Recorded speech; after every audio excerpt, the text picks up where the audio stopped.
cabitaan dhadhan la isku dheelitiran iyo qadar dhameystiran dhadhan laga sheekeyn karin soo dhawaada ka faa'iideysi wacan bismillaahir rahmaanir rahiim assalaamu calaykum waraxmatullaahi wabarakaatuh saxaabta waa idin salaamay walaashin farxii kushiin soo dhawaada ka faa'iideysi wacan qadar dhameystiran iyo cabitaan isku dheelitiran ee inoo wada marka hore qadar in sameysanaynaa soo dhawaada marka waxa soo qaatay halka waxa noogu jiro cusbo toon dhinaca kale carafti waa heel iyo qorfe iyo dhagayaro intaas kadib hilib waxa garab ari iyo feero isugu jiro biyo ayaa ku shubeysaa xawaajiyadii marka ku soo darsid biyo ayaa ka buuxinaysaa dabka ayaa saaraysaa waa uu noo bislaaday digsigan ka bedelay pressure cooker ku soo kariyay markuu bislaaday kadib digsigan dabka saaray waxaan ku soo daray saliid basal qiyaasta marka adiga bariiska family u sameynaysa ay ku xiran tahay basasha markay saas ay noqoto kalarkeeda waxa ku darsanaysaa xawaajiyo isku dardar ah xawaaji dhuub heel iyo qorfi isku soo shiid kadib maraqii hilibka ayaa ku soo miiraysaa waa inaad miirtid waayo heel iyo qorfi wax isku leeyahay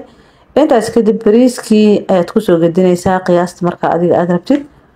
kiilo wax yar dhiman bariiska ku soo gadiyay intaas kadib bariiskii sheekaysaas ay ku soo dhamaatay digsan dabka saaray heel iyo qorfan ku soo daray hanoo karkaraan intaas kadib dhinaca kale digsi aan dabka saaray subag ayaan ku soo riday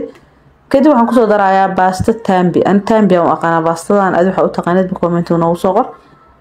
baastadii iyo subagii baastada kalarkeesan kaada la rabaa intaas kadib karooto iyo zabiib ayaan ku soo daray karooto si jibsiga camal u soo jarjar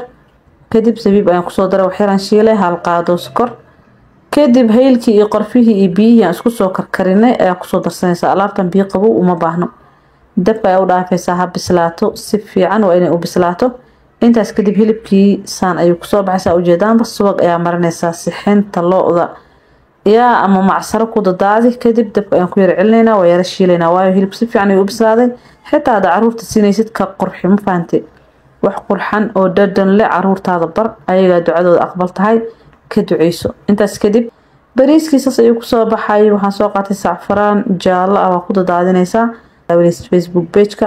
oo aad ku cusubtaan follow noo taawo asxaabta dhammaantiin waxaa idin ku codsanayaa bilaa shuruud like noo saara insha Allah muuqaalada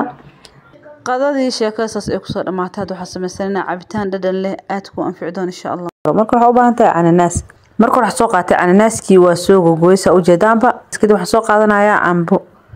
anaga waxa cambaha loo faan ku dhimo faanteen ma sha Allah tabarakallah fruutada doonta ku bedelan kartaa laakiin saddexdan shay isku dari doono marka isku darsatid ku dhahay lagama sheekeyn karo cananaaskii cambi waxaan ku soo daray koob oo passion ah intaas kadib si fiican u soo shiidaya wax yar biyo ayaan ku daray kadib waan soo miiraya ugu dambeyntii cabitaanka waa soo dhameynay dhammaantood waxaan ku codsanaa muuqaalkan like noo saartaan